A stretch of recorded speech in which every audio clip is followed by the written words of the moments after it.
Good morning, students. Myself, Sir Mandar. Today, we will start a revision of EVS 2.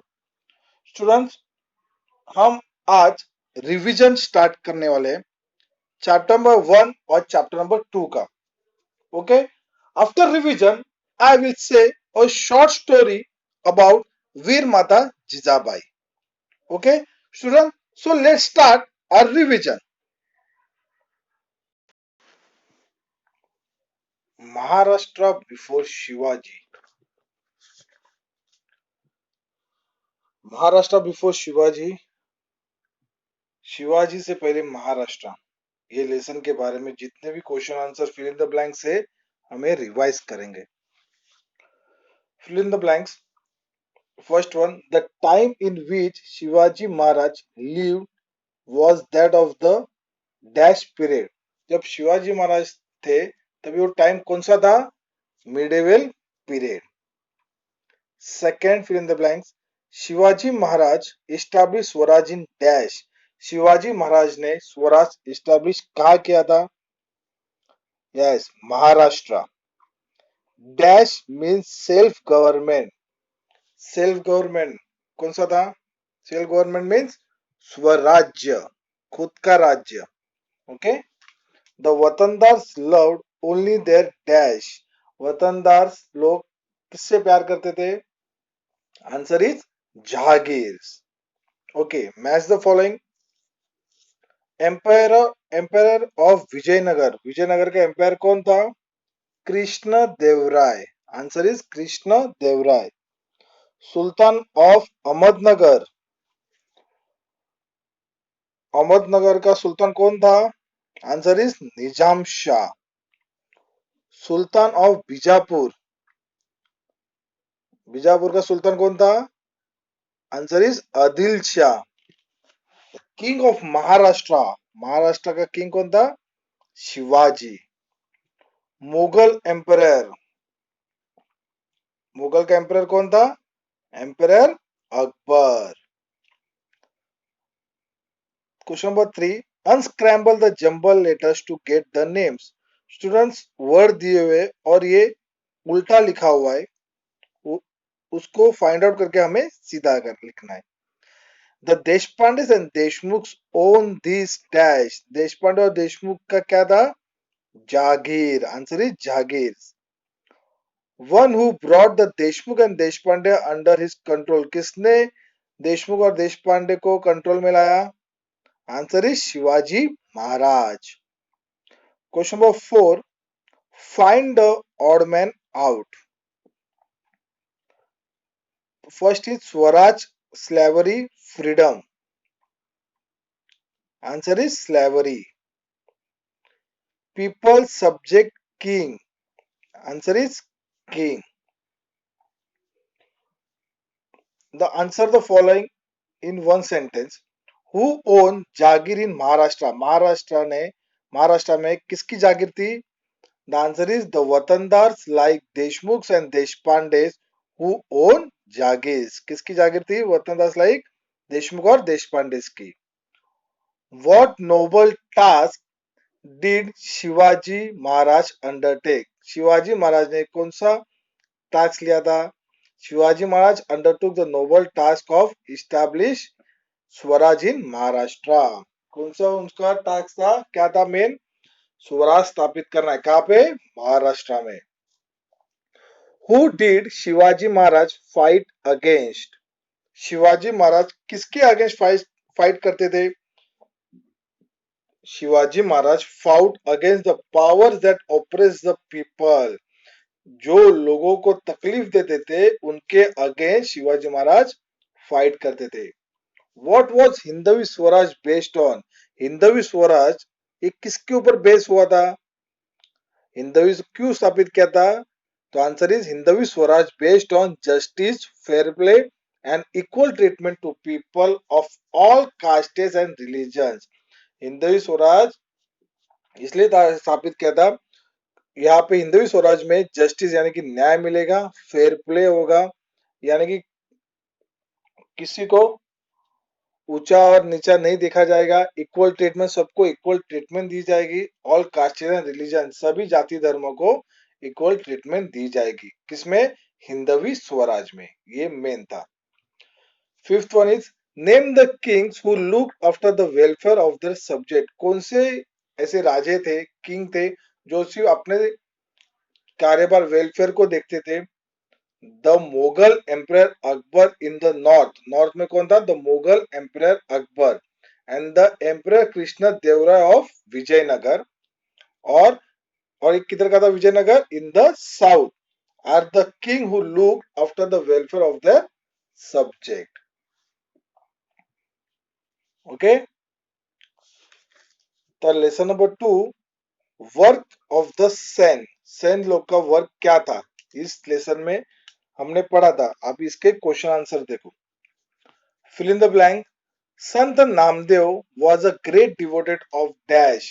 संत नामदेव किसके भक्त थे? Answer is Vitthal, Vitthal भगवान की। At a very early age at dash near Pune Dnyaneshwar took samadhi. किसने जल्दी समाधि ली थी? कौन से संत ने? ज्ञानेश्वर संत ने जल्दी समाधि ली थी, लेकिन कहां पे ली थी? Yes, answer is Alandi. Third one, Sant Tukaram drowned in the river dash all the records of loan paper he had। संत तुकाराम ने लोन के पेपर कौन से नदी में छोड़े थे? Answer is Indrayani, Indrayani river.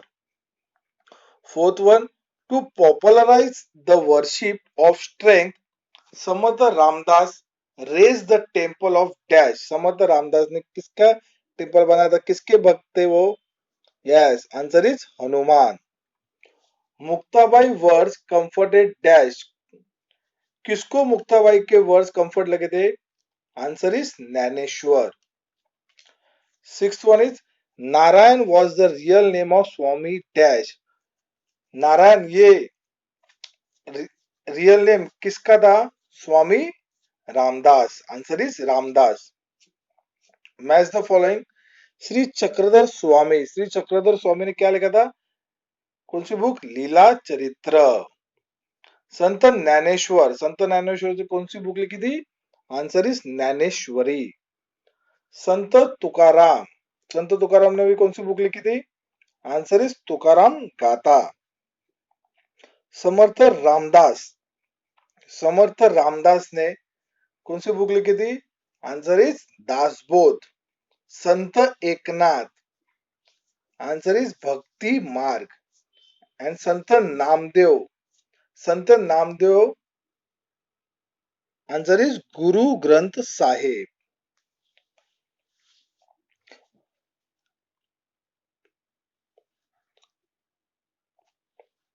Third one is name the following.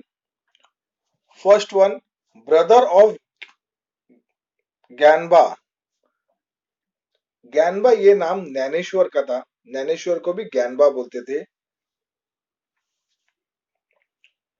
तो उनके भाई कौन थे? Nivruttinath and Sopandev. Answer is Nivruttinath and Sopandev. Second is a prince of Gujarat who became an एसेस्टिक।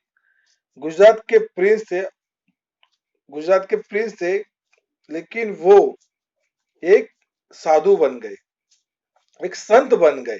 तो कौन प्रिंस था वो? Shri Chakradhar Swami. Books written by Ramdas, Ramdas ने कौन सी बुक लिखी थी? समर्थ रामदास ने। Yes, answer is Dasbodh and Manache Shlok. Sant who live during the time of Shivaji, Shivaji के टाइम में कौन से संत लोग रहते थे? संत Tukaram and Ramdas. Sister of Dnyanba, मतलब ज्ञानबा किसका नाम बोला था मैंने आपको? या संत ज्ञानेश्वर का ही नाम ज्ञानबा था। उसकी सिस्टर का नाम क्या था? Answer is Mukta Bai. Sect establish by Chakradhar, Chakradhar ने क्या इस्टेब्लिश किया था? कौन सी बुक? यस, क्या इस्टेब्लिश किया था?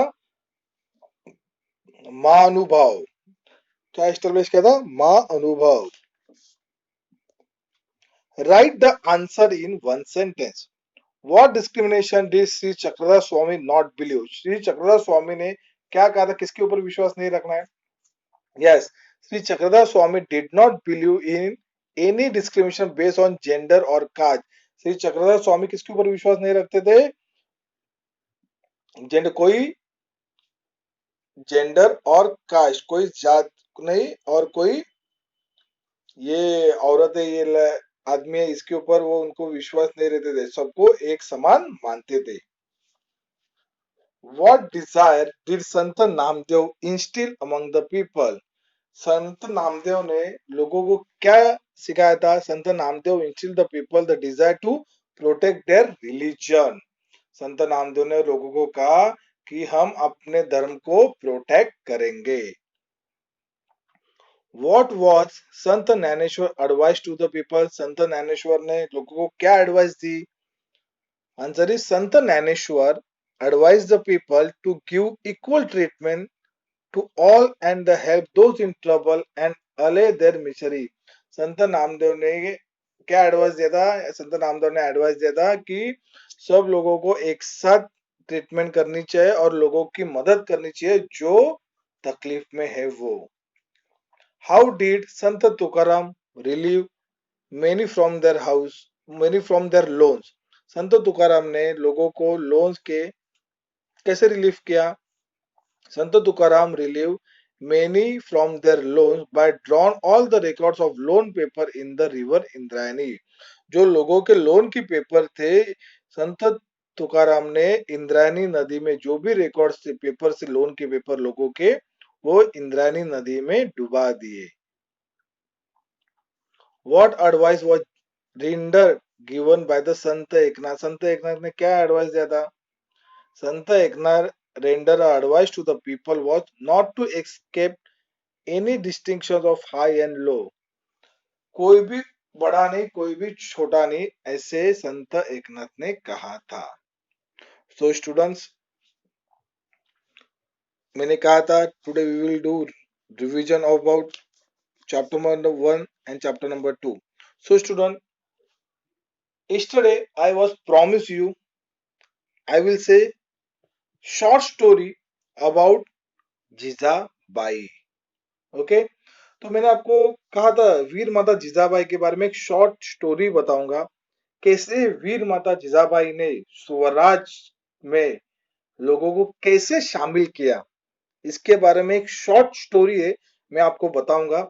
लेकिन ये स्टोरी मराठी में है, मैं आपको ये स्टोरी मराठी में सुनाऊंगा, लेकिन प्लीज स्टूडेंट्स केयरफुली, ध्यान से वो स्टोरी सुनना। मराठी में ये स्टोरी है। ओके स्टूडेंट, तो today will start our story. So वीर माता जीजाबाई की स्टोरी है, तो मैं आपको अभी सुनाने वाला हूं। जब शहाजी राजे बेंगलोर में गए थे, तभी साथ में शिवाजी महाराज और जीजाबाई को भी लेके गए थे। फिर शहाजी राजे ने वहां पे शिवाजी महाराज की एजुकेशन स्टार्ट किया। फिर शहाजी महाराज को यहाँ से वहां जाना होता था, तो शहाजी राजे ने कहा कि जीजाबाई और शिवाजी महाराज को कि आप अभी वापिस पुणे जाओ। ओके, तो वापिस पुणे जाने के बाद जीजाबाई और शिवाजी महाराज वहां पे एजुकेशन स्टार्ट किया जीजाबाई ने। तो जीजाबाई पुणे में आए, तो पुणे में क्या था? क्योंकि पुणे शहाजी राजे के दुश्मनों ने पूरा जला दिया था, राइट।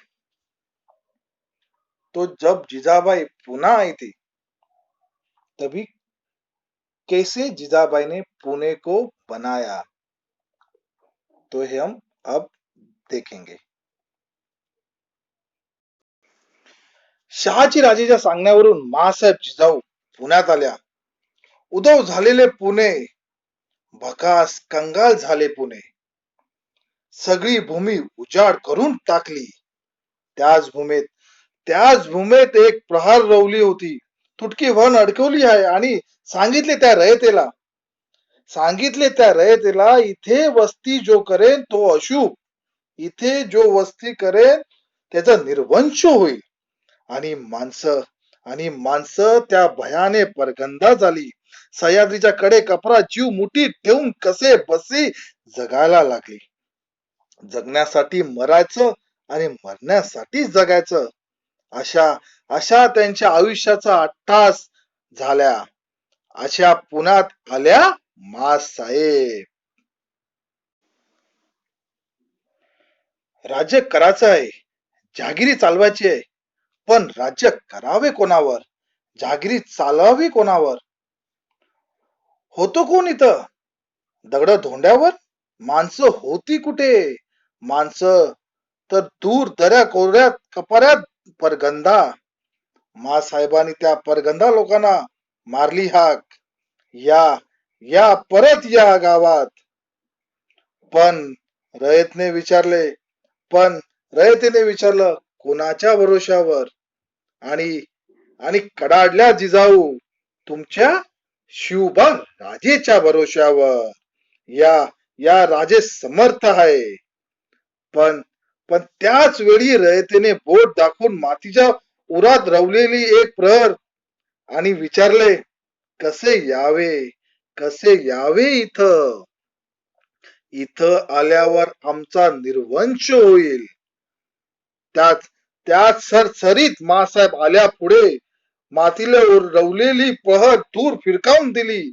अंधश्रद्धेच्या झोकून जुगारलेले आणि कडाडल्या माँसाहेब, मी मी राहीन इथं. उद्या माझा झाला निर्वंश तरी, आणि आपण आपल्या एकुलता एक शिवबाला सोबत घेऊन पुण्यात राहायला लागल्या. बघता बघता रयतेला विश्वास आला आणि माँसाहेब राहतात इथं, आपण का नाही? रयत परतू लागली, घर गजबजू लागली, गावं कुजबुजू लागली. पण रयते पुढे पुन्हा एकदा एक प्रश्न पडला. गावात तर आलो, घरात आलो, पण खावं काय, पिवा काय? शेती करावी तर पेरणी काय करायची? आपल्याकडे काय आहे? आणि आणि उठली महाराष्ट्रातील पहिली सहकारी संस्था उभी राहिली, आणि त्या सहकारी संस्थेचे नाव होते स्वराज्य. या संस्थेचे संस्थापिक होत्या माँसाहेब जिजाऊ. या स्वराज्य नावाच्या संस्थेतून शेतकरींना पिकं दिली, खत दिली, बैल जोड्या दिल्या. बघता बघता शेतकरी रानात जायला लागला. रानात पेरणी झाली. मोत्यासारख्या दानांचे कंस लवंडू लागली. शेतकरी आनंदला, कष्टाला फळ आले. पण त्यांच्यावर त्यांच्या काळजात कल्लोळ उडाडला. आजूबाजूच्या दऱ्याखोऱ्यातल्या जनावर उभ्या पिकास दैधोस घालायला लागली. सगळी पिकं पायाने तुडवायला लागली. उभं रान निस्तनाभूत करायची. डोळ्यात देखत उभी पीक वाया जाताना दिसू लागली. शेतकरी हवालदिल झाला.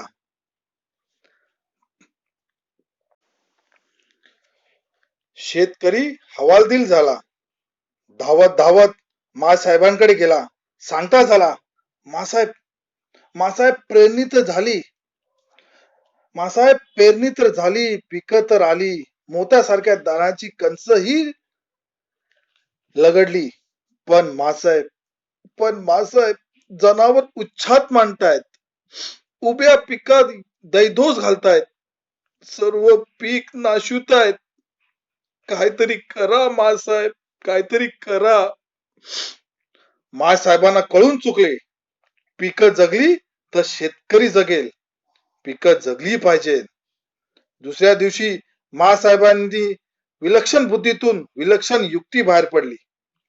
माँसाहेबांनी आजूबाजूच्या गावात दवंडी दिली. जो कोणी पिकात उच्छान मांडणाऱ्या जनावरांचा बंदोबस्त जो करीन त्याला सोन्याचं कड दिलं जाईल. आणि गावागावातून तरणी बाण जिगरबाजी पोरं बाहेर पडली. रातोरात पिकांभोवती संरक्षण करायला लागली. एकदा जनावर घुसताच दिसली तर चिताच्या चतुराई सारखी झेप मारायला लागली. त्याच्या मुसक्या आवळू लागली. शेपटी तोडायला लागली आणि दाखवायला साहेबांकडे येऊ लागली आणि सोन्याचं कड मिळवायला लागली. एकाच दगडात दोन पक्षी मारल्या साहेबांनी. एक जनावरांपासून पिकांचं संरक्षण झालं आणि दोन स्वराज्यासाठी आवश्यक असणारी जिगरबाज मावळ्यांची मांदियाळी आपोआप गोळा झाली. एके दिवशी रात्रीची 1:30-2 ची वेळ होती. लाल महल शांतीत निद्रसेत झालेला. अचानक बाहेर 5-6 पोरांचा गलका ऐकू आला. तसा प्रहारीकरी पुढे धावत पुढे झाला. 5-6 तरणीभान पोरांना एका पोराच्या खांद्यावर भले मोठं रान घामाचं धोंड. प्रहाराने विचारलं, काय र? जसं तरणबान पूर्ण म्हणाल, मासाहेबांची भेटायचंय.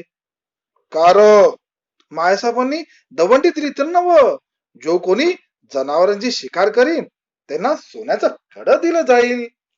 हे काय जनावर घेऊनच आलाय की? तसा प्रहारीकारी म्हणाला, सकाळी ये. तसा मासाहेब झोपलायत आता. नाही नाही, मासाहेबांची भेटल्या बिगर मी जाणारच नाही. अरे येडा की खुळा लेका. रातचे 1:30 वाजलेत. सकाळी ये की. मासाहेब झोपलायत आता. नाही नाही, मासाहेबांची भेटल्या बिगर मी जाणार नाही. पोरं ऐकायला तयार नाही. तोपर्यंत बाहेरचा जो गोंधळ ऐकून मासाहेब स्वतः जातीने येत्या झाल्या. काय रे गडबड आहे रे? तसं तन्नबान पोरग सरचशी पुढं आलं. मासाहेब मासाहेब मासाहेब मासाहेब मासाहेब तुम्ही दवंडी दिली होती ना व? जो कोणी जनावरची शिकार करेल त्याला सोन्याचं कड दिलं जाईल म्हणून. काय जनावर घेऊनच आलंय की मासाहेब? एकदा त्या पोराकडे बघितलं, एकदा त्या जनावराकडे बघितलं आणि मासाहेब त्याला म्हणाल्या, अरे आम्ही दवंडीत असंही सांगितलेलं. अख्खं जनावर दाखवायची आणण्याची गरज नाही. नुसती शेपटी दाखवली असती तरी चालली असती. जनावर कशाला घेऊन आलाय? तसं त्या पोरानं मान खाली घातली. पोर मासाहेबांना म्हणाल, मासाहेब ध्यानातच नाही राहिलं बघा. आणि काय रे, सकाळी आला असता तर आम्ही काय तुला सोन्याचं कड दिलं नसतं? एवढं जसं ऐकलं त्या पोराच्या दोन्ही डोळ्यातून गलगल पाणी उकळायला लागलं. त्याला हुंका फुटला. आलेला हुंका दाबून तो पोर मासाहेबांना म्हणाला, मासाहेब सोन्याचं कड मिळवावं म्हणून नाही आलोय मासाहेब. मासाहेब तुमच्या कौतुकाची थाप माया पाठीवर पडावी म्हणून आलो आहे मासाहेब. मासाहेब तुमच्या कौतुकाची थाप पाठीवर पडली ना, 10 हत्तीचं बळ येत. त्या जनावरांची शिकार केली आणि केव्हा एकदा तुमच्या जवळ येतो आणि केव्हा एकदा कौतुकाची थाप पाठीवर घेतो. सोन्याचं कड नको मासाहेब, फक्त तुमच्या कौतुकाची थाप माझ्या पाठीवर पडू द्या. मासाहेब पुढे झाल्या. त्याचे डोळे पुसले. त्याला विचारलं, नाव काय रे तुझं? तसं ते पोर म्हणाल, तानाजी मालुसरा, उमरण गावचा जी. आणि त्या दिवसापासून जो ताना मासाहेबांचा झाला तो मरेपर्यंत स्वराज्याचाच राहिला. एक एक कौतुकाची थाप माझ्या तानाजीला घडवणारी ठरली. खर तर ज्या समाजाकरिता पाठीवर कौतुकाची थाप टाकणारी माणसं असतात त्या समाजात नररत्न उगवतात. ज्या समाजात कौतुकाची थाप मारणारी माणसं नसतात तिथे नररत्न कधीच उगवत नसतात. स्वराज्य हे तलवारीच्या पाठीवर नाही, स्वराज्य हे कौतुकीच्या थापेवर उभं राहिलंय. ही सगळ्यात महत्वाची वस्तुस्थिती आहे.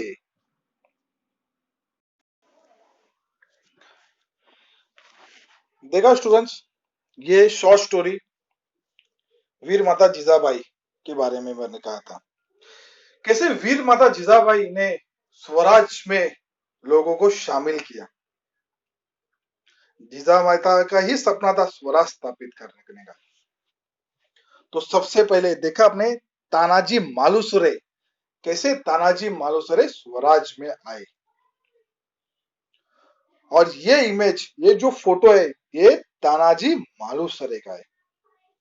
Students, I hope you understood the story what I have told you. आपको समझ में आ ही रहेगा स्टूडेंट्स ये स्टोरी. अगर आपको ये स्टोरी अच्छा लगा, आपको ये स्टोरी अच्छी लगी तो लाइक जरूर करना. तो student, stay home, stay safe.